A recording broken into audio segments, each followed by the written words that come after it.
This is the man. This is the man. Ah, This is him. ah, voici l'homme. This is the man. Voici l'homme. Yes, this is him. Voici l'homme. Voilà la solution. This is the solution. Le véritable. The true one. L'homme capable. The capable Le mari capable. Capable Le husband. Dieu des dieux. God of God. Le Seigneur des The Lord seigneurs. of Lords. L'Alpha et l'Oméga. Alpha and Omega. Il dépasse tous les hommes. He's over all the men.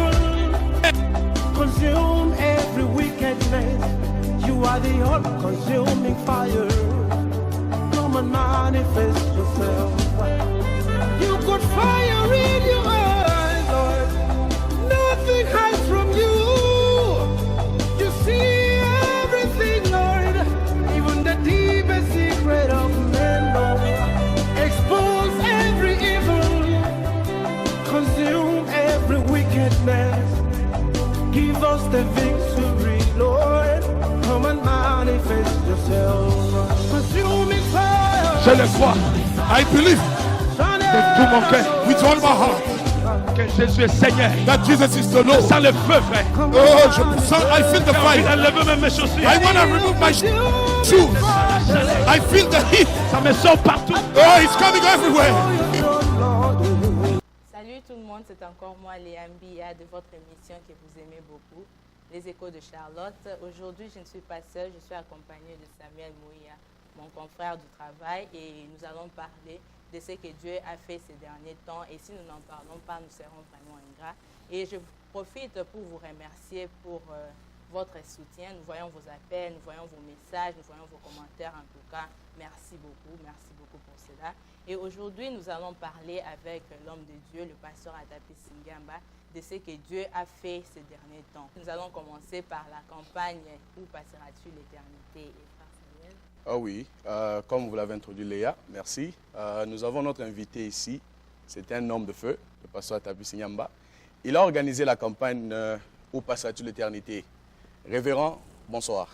Bonsoir, bien-aimé. Comment vous allez? Je suis très bien par la grâce du Seigneur Jésus-Christ. Je suis vraiment bien. Oui, pasteur, vous êtes en forme, vous pouvez répondre à nos questions ce soir. Oui, je suis. Mes batteries sont très bien rechargées, je suis prêt. Oui.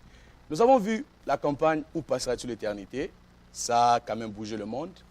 Pourquoi « Où passeras-tu l'éternité » Ben, où passeras-tu l'éternité? C'est comme je l'avais dit l'autre fois, c'est parce que vous savez qu'il y a une vie qui va venir après cette vie que nous sommes en train de vivre sur cette terre. Il va venir un temps où nous devons quitter la terre. Peu importe qui que tu sois, tu dois quitter la terre. Ça sera soit par la mort, ça sera soit par l'enlèvement. Eh bien, nous devons savoir qu'après cette vie, nous allons vivre encore une autre vie après, ici. Maintenant, la question qui nous avait été posée, c'est de savoir comment sera notre vie après cette vie. Est-ce que nous serons au ciel ou nous allons être dans les tourments là-bas, dans l'enfer, comme les jeunes hommes riches qui étaient morts. Vous savez, ils s'est retrouvé en enfer et il cherchait à ce que le père Abraham puisse envoyer Lazare pour lui donner ne fût-ce qu'une goutte d'eau là-bas. Oui. Donc vous voyez qu'il existe aussi un enfer et il existe un ciel. Et vous savez qu'il y a un ciel que nous devons tout faire pour gagner et aussi il y a un enfer que nous devons tout faire pour éviter. Voilà pourquoi la question « Où passeras-tu l'éternité » C'est vraiment une question qui est très capitale. Ça doit se poser chaque jour que nous sommes en vie de savoir que si j'ai quitté la terre aujourd'hui, où est-ce que je vais continuer ma vie? Est-ce que ça sera dans le bonheur ou ça sera dans le malheur de l'autre côté? Oui, pasteur, comme vous l'avez dit vous-même, où passeras-tu l'éternité? C'était pour guérir la maladie spirituelle, comme vous l'avez dit, mais qu'est-ce que vous avez remarqué qui vous a inspiré à partir vers la direction de guérir la maladie spirituelle? C'est parce que vous savez que le corps humain peut être guéri de n'importe quelle maladie. Oui, oui. Tu peux avoir le cancer aujourd'hui, on prie pour toi, et le cancer peut partir. Oui, oui. Parce que la Bible dit que vous chasserez les démons, et les démons, ils vont obéir, ils vont fuir. Et tu sais qu'on peut prier pour la tuberculose, oui, oui. Et la tuberculose va aussi partir. Oui, oui. On peut prier pour les myomes, pour les sida, parce que nous en avons des témoignages comment oui. Dieu, il a guéri des gens après notre prière. Il a guéri des sidatiques, des cancéreux et plusieurs cas. Oui, oui. Mais l'homme là qui est guéri physiquement, il peut aussi mourir avec la même maladie. Mais quand l'âme de l'homme est sauvée, quand l'âme est guérie, cette âme-là, la Bible dit dans Éphésiens chapitre 4, que n'attristez pas le Saint-Esprit par lequel vous avez été scellés, et c'est jusqu'au jour de votre rédemption. Donc quand l'âme de l'homme est sauvée, c'est jusqu'au jour de sa rédemption. Alors il nous est avantagé d'amener l'âme de l'homme d'être sauvée, d'être guéri, plutôt que de nous focaliser beaucoup plus dans la guérison de sa chair ou de son corps. Oui. Léa, comme vous l'avez dit, nous sommes avec le pasteur Tapis ici sur le plateau. Nous allons un peu parler en famille. Nous allons parler, converser un peu avec lui. Je ne sais pas si vous avez encore quelques questions, d'autres questions pour le pasteur. Oui, tu sais, je pensais à ça ce matin. Ouais. Je me suis dit, après la pluie vient le beau temps. Exactement. Après les épreuves vient la bénédiction. Exactement. Et pasteur Atapi, donc sur ces sujets, si je peux dire sur ces mots ou phrases, si je peux dire, après la pluie vient le beau temps, après les épreuves vient la bénédiction. Qu'est-ce que vous pensez un peu de ça? Ça, c'est une bonne question. Je pense que j'aime ça. C'est ça. Tu vois, quand je pars dans la Bible, je pars dans Genèse chapitre 22 et vers le verset 15, là-bas nous allons voir que notre père dans la foi, Abraham, lui aussi, il était dans les épreuves dans sa vie parce que sa femme était stérile. Elle n'arrivait pas à avoir des enfants. Mais vous savez qu'un jour, il a croisé Dieu. Et Dieu lui a promis que, bon, voilà, tu vas avoir un fils, Isaac, le fils promis. Et ça sera ta bénédiction et tout. Et nous voyons qu'Abraham, il a traversé beaucoup d'années des épreuves. Il a souffert dans les épreuves.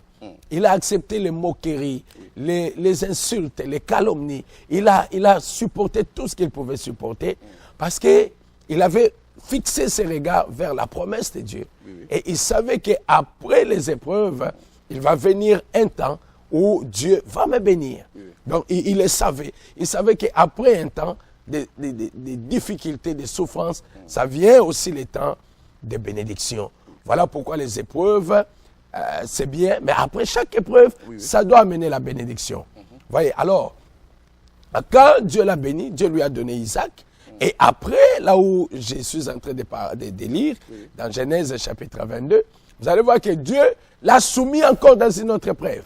Il lui a dit que maintenant, avoir l'enfant, tu l'as eu. Mais maintenant, ton problème, c'est sacrifier cet enfant pour moi. Ça, c'est une épreuve. Je ne sais pas si moi, je peux le faire. C'est difficile.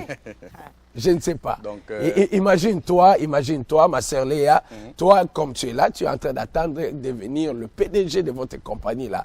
Et aussitôt que vous êtes arrivé, et directement, Dieu va venir vous parler, allez-y vendre tout ce que tu as. Et voilà, c'est pas facile. Mais Abraham, il a accepté la voix de Dieu. Il a obéi à la voix de Dieu. Et après les épreuves, il fallait que Dieu le bénisse. Et la bénédiction que Dieu a accordée, non seulement à Abraham, mais aussi à sa postérité, nous voyons que jusqu'à aujourd'hui, nous sommes les bénéficiaires, les héritiers de cette promesse. Il a dit, ta sémence, ta postérité possédera toutes les portes de ses ennemis. Et aujourd'hui, nous sommes en train de marcher en vainqueur. Ce n'est pas à cause de nous, mais c'est parce que, voilà, le Seigneur Jésus, il avait passé quelqu'un, il a fait passer quelqu'un dans les épreuves et il devait le bénir par la suite. Donc, après chaque épreuve, il viendra un temps de bénédiction. Après le temps de pluie, il viendra un beau temps où quand même nous allons sortir à l'extérieur. Le soleil va sortir et puis nous allons parler des bonnes choses. Oui, Léa, je veux un peu arracher un peu une question, pasteur. Sur la même idée, le beau temps vient. Est-ce qu'il y a une condition attachée à cela? Parce que souvent, les enfants de Dieu se fatiguent, ces enfants de Dieu traversent les épreuves, mais il y a une condition pour qu'après les épreuves, le beau temps arrive. Bon, la condition, moi je pense que si je peux dire quelque chose pour un enfant de Dieu qui traverse le moment des épreuves, je dirais qu'il doit seulement rester ferme avec la parole de Dieu, de ne pas compromettre la parole de Dieu, de ne pas faire de compromis parce que Dieu, il est fidèle à sa parole. Mais dit que toutes les choses qu'il a promis, il va les réaliser. Alors, reste seulement ferme dans la promesse, reste ferme dans la parole de Dieu, ne suis pas la pression des gens, n'aie pas peur de combien les gens vont t'insulter, tout ce qu'ils vont faire. Sachez que juste après ce temps-là, il viendra un temps et tu seras dans la joie, Léa. Amen. Exactement. Oui, Léa. En fait, parlons du sujet du jour. Oui, ce oui. qui est en train De bouger un peu le bouger monde, par-ci, la par-là. campagne. Cette campagne-là, j'ai regardé les images et vous pouvez sentir une présence Exactement. spirituelle, une C'est présence surnaturelle. C'est ça. Donc, retourne un peu à cela, comme vous l'avez dit. Pasteur, est-ce qu'il y a des témoignages? Nous avons vu des images, les âmes sont venues à Christ. Est-ce que vous pouvez nous donner des témoignages qui sont sortis de la campagne? D'abord, vous savez quoi? Le meilleur témoignage Oui, qu'on peut donner pour de ce que Dieu fait, Oui. c'est quand tu vois une âme de péché venir à Christ, à Christ. confesser tous ses péchés et chercher à être baptisé dans le nom de Jésus-Christ Oui, oui. et chercher à ce que le Saint-Esprit entre dans cette âme. Bien-aimé, ça, c'est le miracle le plus élevé. Le plus élevé, je t'ai dit. Parce qu'ici en Amérique, gagner une seule âme, une seule personne, C'est pas facile. venir dire que moi j'ai accepté le Seigneur Jésus-Christ comme mon Dieu à moi, et que cet homme-là accepte d'abandonner le péché pour venir à Christ, c'est pas facile. Pas facile. C'est pas facile. Et maintenant, imagine-toi combien d'âmes sont venues à Christ. C'était plusieurs. Donc là, ce sont vraiment des miracles déjà, Oui, que je peux parler avec beaucoup de joie, parce que ma mission, ou la mission a été vraiment accomplie avec beaucoup de succès. C'est que les âmes sont venues à Christ. Vous avez vu, les images parlent. Ce n'est pas ici que je suis en train d'inventer quelque chose, Oui, mais il y en a dans les images. J'ai vu l'autre, l'homme là, il était comme un Indien, il avait l'apparence d'un Indien, qui est venu donner sa vie à Christ. C'était terrible. Et j'ai vu aussi les Américains, et je ne parle pas d'abord des Congolais, je parle des Américains de naissance, qui sont venus donner leur vie à Christ. Voilà, il y a un qui était venu, l'autre dont j'ai prié pour lui, qui Oui, était oui. tombé. Celui qui était Lui, tombé. il est venu à la campagne avant même moi ici qui vous parle. Un Américain. Un Américain. Il est venu avant tout le monde, avant même les organisateurs de la campagne. Moi, je ne connais pas cet homme. Je n'ai jamais parlé avec lui. Mais quand on lui a posé la question, comment tu es venu ici? Il a dit, Atapis m'a invité. Mais moi, je ne le connais pas. Il a dit, Atapis m'a dit que je veux voir son Dieu. Alors, je suis venu pour ça. Et il a donné sa vie à Christ. Et vous voyez ce que Dieu a fait. Et nous avons de bons témoignages parce que nous continuons à faire la suivi de ces gens-là qui avaient donné leur vie à Christ. Vous allez voir que, en tout cas, Dieu a travaillé dans leur vie. Dieu a travaillé dans leurs âmes. Ça, ce sont des témoignages que j'aime présenter de ce que Dieu a fait dans la campagne. Et si nous voulons parler un peu de guérison divine, là, c'était formidable. Formidable. Il y a une sœur qui était venue et elle avait des problèmes avec son oreille, je crois, son oreille droite. Oui. Et elle n'arrivait pas à bien écouter parce que son oreille était bouchée à l'intérieur. Et elle a dit que quand le pasteur Atapis avait dit touchez la partie malade de vos corps, alors elle aussi, elle a mis sa main sur son oreille. Et quand le pasteur Atapis, pas moi, le pasteur Atapis, quand il a prié, elle a dit directement, j'ai senti quelque chose comme en anglais on dit le vacuum. Je ne sais pas en français comment on peut appeler. L'aspirateur. Il a dit quelque chose a aspiré une chose de mon oreille. Donc elle a senti une chose qui est sortie, poup, et aussitôt elle a commencé à entendre très bien, jusqu'à comme je vous parle là. Gloire à Dieu. Elle est guérie totalement. Son oreille qui n'arrivait pas à bien écouter, maintenant elle est complètement guérie. Oui, cher. Et si je peux encore ajouter, parce que j'en ai plein, Allez-y, il y a pasteur, encore cette sœur-là. Nous sommes ici en famille, comme je l'ai dit. Ouais, voilà, il y a encore une sœur là. Elle avait un problème de cancer de l'utérus. Cancer de l'utérus, ce n'est pas de la blague, mon frère. Et pendant qu'elle était là, elle se disait que vraiment, je m'attends à ce que Dieu fasse quelque chose. Et quand le pasteur Atapis, pas moi, le pasteur Atapis, quand le pasteur Atapis a dit, touchez les parties malades de vos corps, alors, elle aussi, elle a touché la partie malade de son corps, sachant qu'elle avait le cancer de l'utérus. Ici, je parle, je suis en Amérique. Et bien aimé, juste après la prière, elle est rentrée à la maison. Ce cancer qui était là dans son corps a totalement disparu. Elle a été guérie, je peux dire, miraculeusement. Et jusqu'au moment où je te parle, Dieu a guéri cette sœur. Donc Dieu a fait des grandes choses. Les âmes étaient sauvées et les corps aussi étaient sauvés. Oui, oui. Chers téléspectateurs, comme vous voyez l'atmosphère ici, nous avons Shamgar, lui-même ici dans notre plateau. Léa, nous allons un peu, vous voyez, il y a une spécialité avec le pasteur Shamgar. C'est avant toute chose, il y a la préparation. Je ne sais pas, il y a une question sur ça, non? La préparation qu'il a eue avant de confronter le diable dans cette campagne. C'est ça, comme... vous savez, j'ai déjà remarqué quelque chose chez le pasteur Atapi. Avant d'organiser quelque chose, oui. Il part toujours aux montagnes. Oui. Moi, je me demande. Est-ce qu'il y a quelque chose de la montagne? C'est ça. Il reçoit quoi la montagne? C'est ça. Il descend et il manifeste Dieu. C'est ça. À la montagne, il y a son grand-père. Il y a quoi? Son père, il y a... Pasteur Atapis, à chaque fois, comme je l'ai dit, avant que vous puissiez organiser quelque chose, vous montez toujours aux montagnes. Soit la montagne de Colorado, soit Tucson. Oui. Alors, à Tucson, qu'est-ce que vous partez chercher? Et qu'est-ce qui vous a poussé à aller? Ouais. Pourquoi Tucson? Qu'est-ce qui vous a attiré à Tucson? Les montagnes de Tucson. Même pourquoi dans la là-bas? Bible, oui. Dieu a donné à Moïse les 10 commandements sur la montagne. Oui. Et Jésus-Christ était parti à voilà.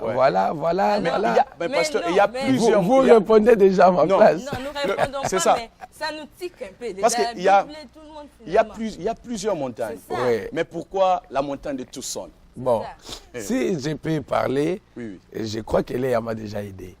Parce que Léa a répondu déjà à ma question. Tu vois, dans la Bible, il y a toujours eu un secret avec la montagne. Ouais. Sur la montagne, quand Dieu veut traiter avec ses prophètes, il monte avec eux sur la montagne. Nous voyons que Moïse devait monter sur la montagne. Et c'est là où Moïse a reçu les 10 commandements. Et nous voyons que la montagne, quand tu montes sur la montagne, bien aimé, tu abandonnes la terre avec ces choses. Là, tu es monté, tu vois, vraiment en contact avec le surnaturel. Le prophète a dit, si tu montes sur la montagne, tu peux tomber quelque chose comme ça. Mais il y a des montagnes ici à Charlotte. Vous voyez, Charlotte. Au-dessus de la montagne, il y a beaucoup de courants d'air. Oui, il y a des montagnes partout. Oui. Il y avait la montagne des Oliviers, il y avait la montagne de Gethsemane. Vous répondez à mes questions. Pourquoi la montagne de Tucson? Oui, bon, à Tucson, je comprends votre souci. Tucson, c'est parce que je dois être clair quand même. Je dois vous dire que moi, je suis du message. Exact. Tucson, c'est une ville, mais moi, j'appelle ça un pays. J'ai dit que c'est un pays qui représente beaucoup pour moi. L'Ouest, c'est un côté pour tout le monde qui a cru le message du temps de la fin. Il comprend qu'il y a le surnaturel vers ces côtés-là. Je ne parle pas pour pousser les gens d'y aller. Je parle par rapport à mes propres expériences. Parce que j'ai vu mon prophète William Marion Branham et Dieu l'a poussé là-bas. En réalité, le message ici est né là-bas. Parce que c'est là-bas qu'il a reçu... il a eu la vision à Jeffersonville. À ouvrir la parole, la déflagration et tout ce qu'il a eu. Mais c'est là, à l'ouest, que les choses sont nées. C'est là que la vie même a commencé. C'est comme ça que moi je comprends les choses. Donc c'est là où le prophète est allé pour avoir même l'épée du roi. C'est là qu'il est allé pour avoir le troisième pot, l'ouverture de la parole. C'était là-bas, frère. Et Dieu, il connaissait toutes les montagnes des États-Unis d'Amérique. Mais quand il s'agissait de l'ouverture de la parole, il a choisi Sabino Canyon, mon frère. C'est là qu'il a appelé son prophète. Et quand vous partez là-bas, on nous explique très bien que William Branham, d'ailleurs c'est dans le message, il était chez lui à la maison. Et Dieu voulait lui parler.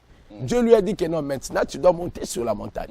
Et il a conduit, il est allé, c'est dans le message. Et si vous suivez même le film que le frère, je le salue, que Dieu le bénisse en passant, qui a réalisé ce film pour moi, de Jenny, la visite là-bas. Le voyage de la foi, sur les montagnes de Tucson. Vous allez voir qu'il a mis une prédication. Il a mis là où Frère Branham est en train d'expliquer. Que Dieu lui a dit, monte. Et il a conduit pendant beaucoup de minutes jusqu'à un certain point. Et là, Dieu lui a dit qu'ici, tu ne montes pas avec les gens, tu montes seul. Monte jusqu'à là où moi-même je vais t'arrêter. Il est parti, il a escaladé la montagne. Bien aimé, ce n'est pas facile. C'est pourquoi je dis que William Branham, il mérite d'être respecté à cause du sacrifice qu'il faisait. Donc, il a monté sur la montagne. Et aujourd'hui, la montagne, là, c'est un peu bien parce que quand même, on a aménagé quand même des trucs. Mais à son temps, là, ce n'était pas facile. Il a escaladé la montagne jusqu'à un niveau où nous arrivons là. Et quand vous arrivez là, c'est là que Dieu lui avait dit maintenant de prier. Il a commencé à prier et c'est là que Dieu va lui envoyer l'épée du roi, frère. Et nous connaissons, nous tous, l'explication de cette épée. C'est de là que l'épée est venue, il a reçu l'épée, et il s'est posé la question, c'est quoi cette épée, tout ça. Et la voix lui dit que ça, c'est l'épée du roi. Et il croyait que c'était, je vais mourir et tout ça.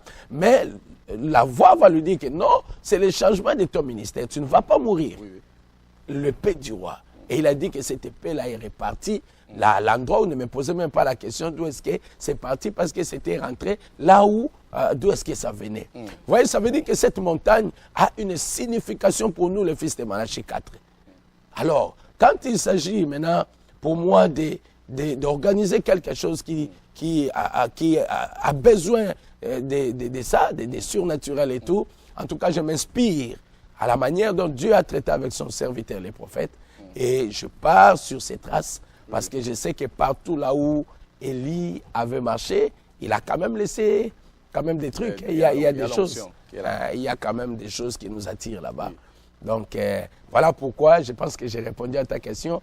À chaque fois qu'il y a quand même des événements qui sont très, très importants, alors j'ai toujours senti cet appel dans mon cœur de monter un peu vers les hauteurs, vers d'autres niveaux, là où je peux facilement aller contacter Dieu. Et il y a aussi une autre chose qui me pousse à aller là-bas, c'est que quand tu montes sur la montagne, là-bas, pour commencer, il n'y a pas les réseaux, les téléphones. Donc là-bas, il n'y a pas moyen que Madame Ruth Ngiamba Atapis m'appelle pour me dire, chérie, ici tu vois les laits de l'enfant. Donc là déjà, je suis coupé de connexion avec elle. Et là-bas, il n'y a pas moyen qu'un autre frère puisse m'appeler. Non, pasteur, tu vois, dans le site du réveil de Charlotte, la connexion ne passe pas. Là, il n'y a pas moyen pour lui de m'avoir. Donc là, je reste seul, moi et Dieu. Seulement le bruit un peu, tu entends les voix de la nature, des aigles, des oiseaux qui sont en train de voler. Et ça donne beaucoup d'onction. Donc le bon conseil, c'est que tu vas organiser ta campagne. Va à montagne de Toussaint. Non, je n'ai pas dit ça. Je voulais simplement dire qu'il faut être inspiré. Il faut que Dieu t'inspire. Bon,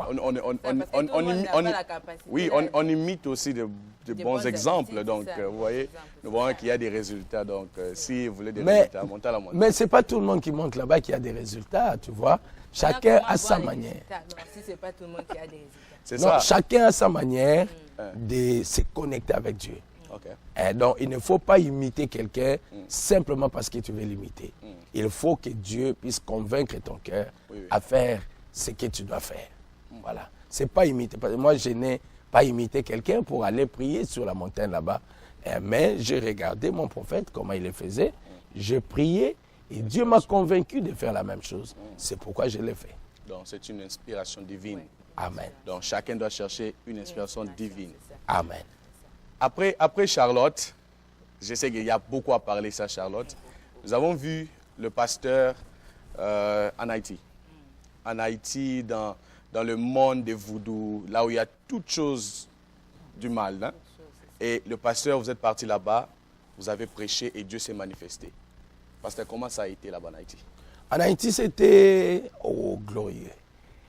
C'était une expérience. Mais vous n'avez même pas peur de partir dans un endroit hostile et partir comme si vous partez dans un pique-nique ou comment, mais vous entrez là-bas et vous dominez, vous sortez comme un acteur. Ouais, c'est un peu... C'est quoi un peu... C'est ça, donc c'est... Bon, vous voyez que je ne peux pas oublier l'expérience de l'Haïti. L'Haïti représente beaucoup pour moi. J'avais été invité dans la convention là-bas en Haïti. Et je suis arrivé, j'étais très bien reçu chez mes bien-aimés frères. Et c'était simplement glorieux. Et Dieu m'a béni là-bas en un jour. Vous savez, ici, l'année 2017, si je me souviens bien, 2017, Dieu m'a aidé pour donner 5 mariages dans mon église. C'était quand même beaucoup dans l'année 2017. Mais là, Dieu m'a aidé en un seul jour, un samedi. Dieu m'a offert 7 mariages. 7. 7. 7, ouais, c'est fatigant, c'est beaucoup de travail. 7 mariages, Ça, c'est la bénédiction. du coup, en un jour. C'était une grande bénédiction. Même l'église, là où la convention s'est passée, le pasteur a dit, ça c'est formidable, ça c'est une bénédiction extraordinaire. Oui, oui. Et après cela, ça c'était les samedis et les dimanches, je devais prêcher. Et vous savez que la convention avait comme thème l'amour divin. Et je parlais de l'amour divin, je présentais la croix. Parce que la croix, c'est la preuve de l'amour de Dieu pour nous.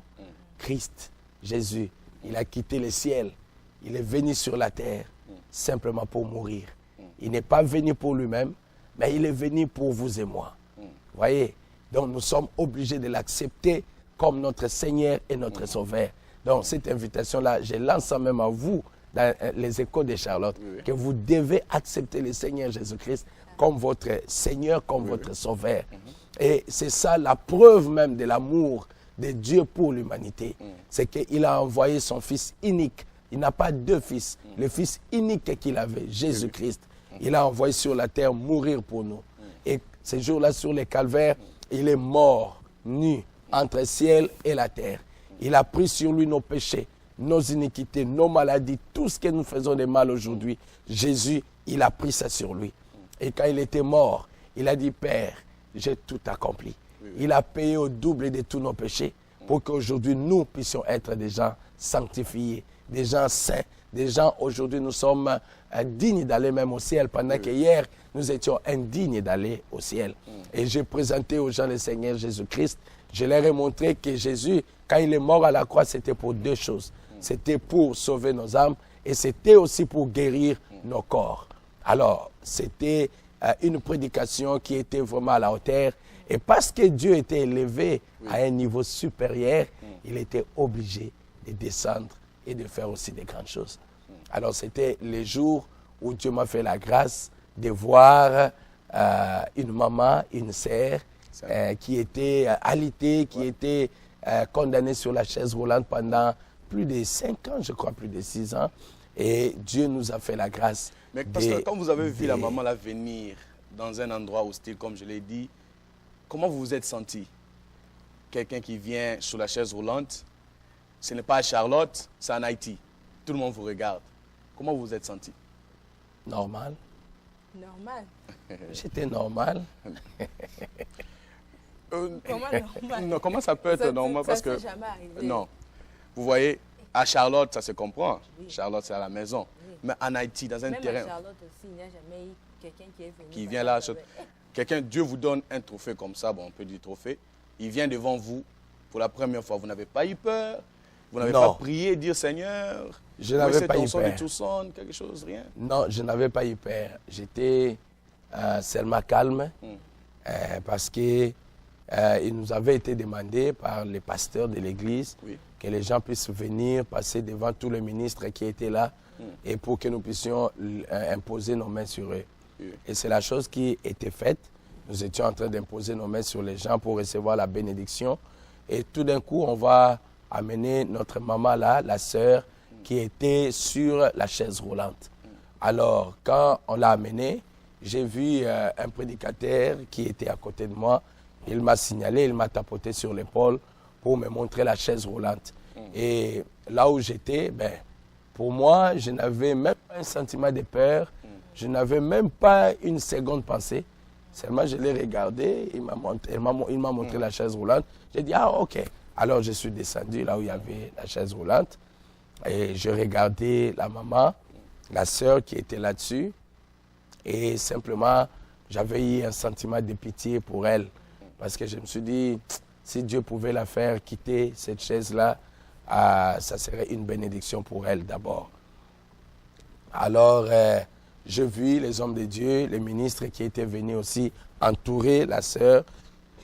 Et ils ont mis leurs mains sur moi. Et nous nous sommes mis les mains et tout ça. Et alors, moi, j'ai mis ma main sur maman, sur la sœur. Et je priais pour elle, je priais. Et c'était au nom de Jésus-Christ que nous avions prié. Amen. Et juste après la prière, alors, directement, j'ai eu en moi ce réflexe que le travail n'était pas terminé.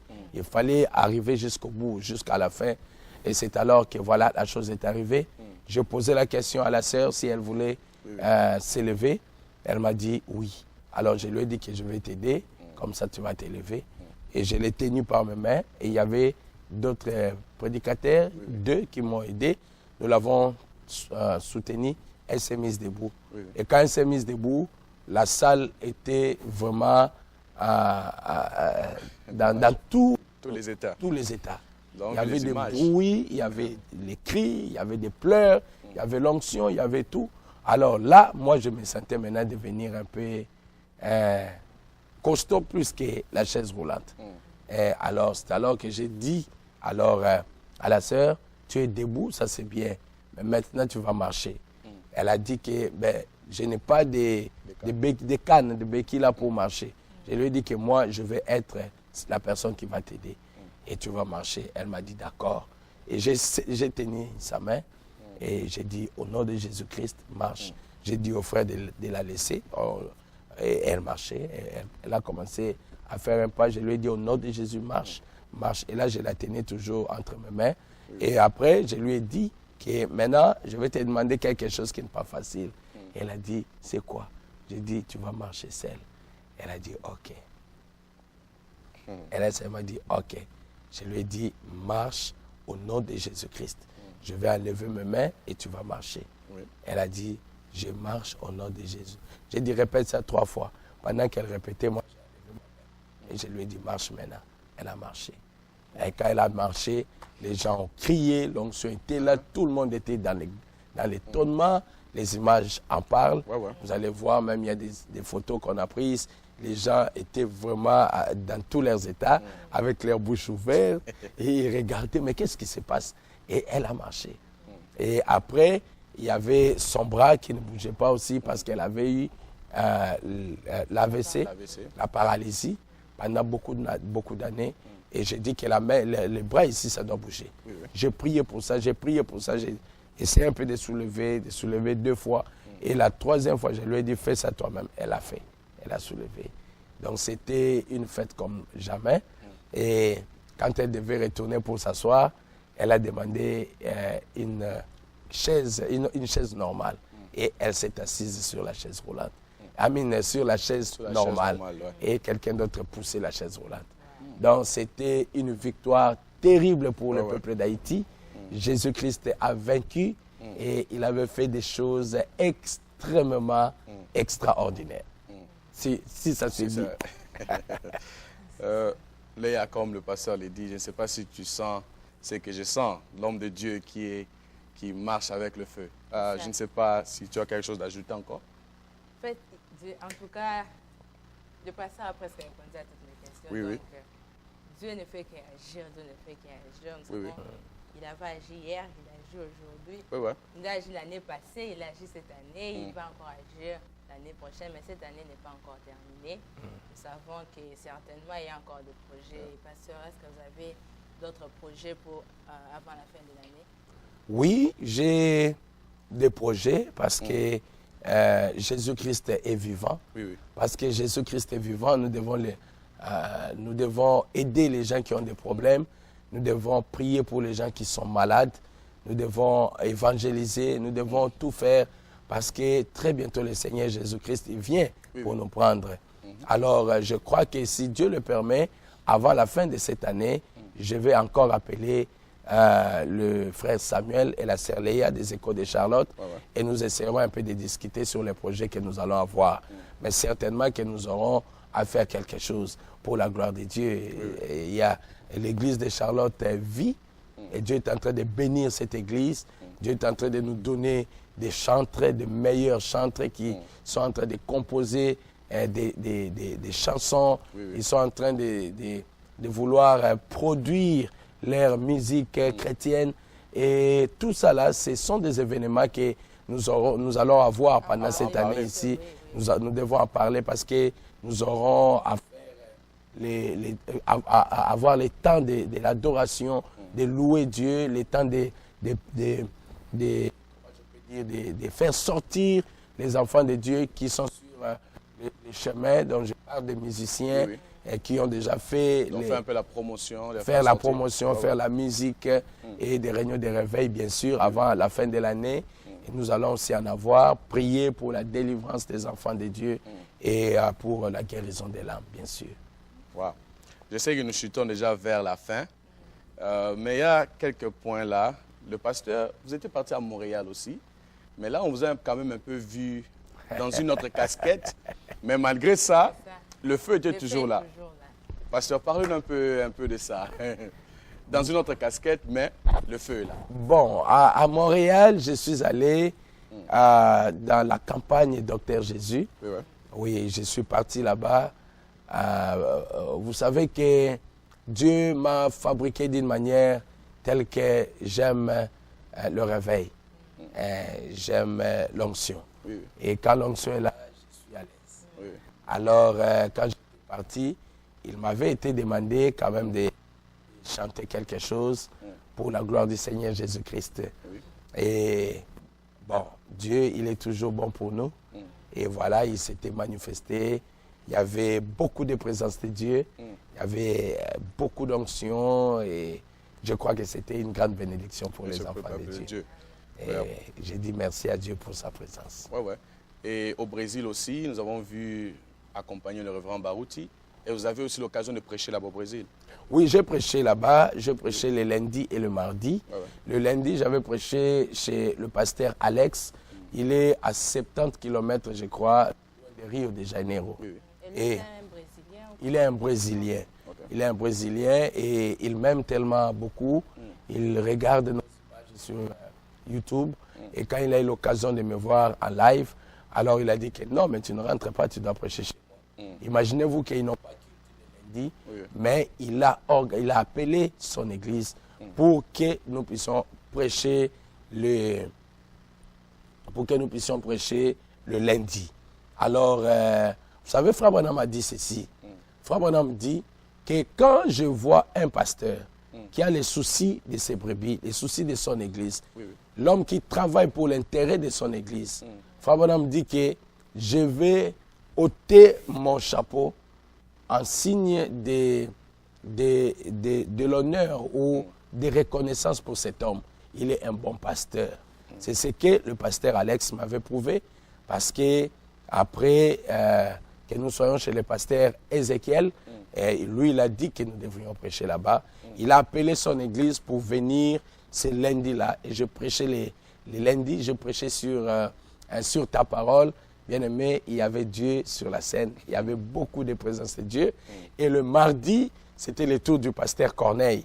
Et le pasteur Corneille, là, en tout cas, je vous dis que c'était just wonderful. Formidable. Hein? Oui, on devait traverser par bateau et aller de l'autre côté de l'eau et puis entrer encore dans les bateaux, la voiture et puis conduire pendant beaucoup de temps, je crois 40 minutes de route.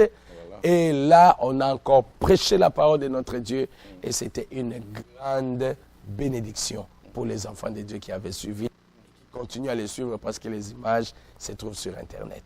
Et lui aussi, c'est un Brésilien. Oui, oui, et tous les deux, ce sont des Brésiliens là où nous sommes partis pour prêcher la parole.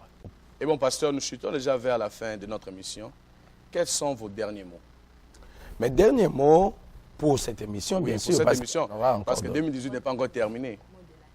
Vos mots de la fin, comme on peut dire, pour cette tranche. Bon, je vais dire ceci, que Jésus-Christ, il est un Dieu sur qui on doit compter toujours. Jésus-Christ, il est un Dieu qui est bon, un Dieu qui essuie les larmes, un Dieu qui élève. Jésus-Christ est l'incomparable. Il n'y a pas un autre Dieu qui peut se comparer au Seigneur Jésus-Christ. Vous devez l'aimer de tout votre cœur, le servir de toute votre vie. Parce que Jésus-Christ, il va enlever l'opprobre dans ta vie. Même si les gens t'insultent, ils te calomnient. Même si les gens veulent que toi, tu n'avances pas. Ils font des projets, des complots pour que toi, tu sois complètement effacé. Mais il faut toujours tenir Jésus-Christ. Parce qu'il est celui-là qui va t'élever. Après toutes les épreuves que tu as dans ta vie, Jésus-Christ, il va non seulement essuyer les larmes, sur tes joues, mais Jésus-Christ, il va déraciner même la racine qui fait que les larmes puissent couler sur tes joues. J'ai appris que Jésus-Christ, il est le meilleur ami. Maintenant, j'ai des témoignages pour dire que Jésus-Christ, il est un ami fidèle, un ami qui n'abandonne pas quand tu es dans les moments durs des épreuves. Il est un ami qui va te soutenir. Il est celui-là qui va t'aider. Quand bien même les gens vont t'abandonner, Jésus va t'aider toujours. C'est ça ma petite exhortation que je peux donner. Que même si tu traverses les moments où tu es rejeté par les gens sur qui tu pouvais compter, les gens dont tu pensais que si ça barde, ils vont me soutenir, mais ces gens-là même t'ont rejeté. Même si tu es abandonné par les gens avec qui vous avez grandi ensemble, même si on t'a insulté dans les réseaux sociaux, même si tu vois comme si ta réputation n'aura plus de chance d'avoir encore les rayons du soleil frappés sur ça, croyez toujours au Seigneur Jésus-Christ. Il est celui-là qui va t'aider pour te donner des victoires après victoire. Parce que vous savez que le frère Branham a dit que Jésus ne nous a pas appelés pour nous donner une seule victoire, mais il nous a appelés pour nous donner victoire après victoire, victoire après victoire, baptême après baptême, bénédiction après bénédiction. Le Seigneur Jésus-Christ connaît ta vie, il connaît la sincérité de ton cœur, il va te bénir. Après chaque moment de l'épreuve, il va venir un temps où tu auras le sourire. Il viendra un temps où Jésus-Christ, il restera toujours quelqu'un qui va essuyer tes larmes. Je vous remercie de m'avoir toujours soutenu, d'avoir suivi mes prédications sur YouTube, de m'avoir envoyé vos emails, vos appels, les messages, les commentaires que je vois partout dans les réseaux sociaux, sur Instagram, sur WhatsApp, sur Facebook, partout là où vous écrivez Facebook. Franchement, je tiens à vous dire merci. Que mon Dieu vous bénisse richement. Et s'il permet que nous puissions encore revenir devant vous, je crois que nous aurons un temps béni. Que Dieu vous bénisse. Oh là là. Léa, comme nous arrivons déjà vers la fin, ça aussi c'est pour nos chers téléspectateurs, ceux qui traversent les épreuves, de garder la foi, qu'après les épreuves, il y a toujours de beaux temps qui viennent. Oui. Garde ta foi. Tu ne sais pas ce que Dieu réserve. L'homme voit le présent, mais Dieu voit le futur. Ça peut sembler très dur, mais exactement. Garde ta foi. Merci beaucoup à vous tous qui nous avez suivis. Nous sommes arrivés à la fin de notre émission. Nous vous disons de rester toujours branchés et pour de prochains numéros, comme le pasteur l'avait dit, Charlotte Christian Assembly a des musiciens qui vont bientôt sortir et nous serons là pour leur interviewer, pour leur appeler, pour qu'ils puissent parler de leurs œuvres. Et si vous avez des questions, des suggestions, n'hésitez pas à contacter nous sur notre email qui sera affiché là sur vos écrans. Oui, le numéro qui sera affiché, notre email qui est leséchosdecharlotte@gmail.com. Et toutes les bonnes choses à vous. Merci beaucoup. Au revoir. You are the all-consuming fire. I worship you today. You are the all-consuming fire. Come on, man.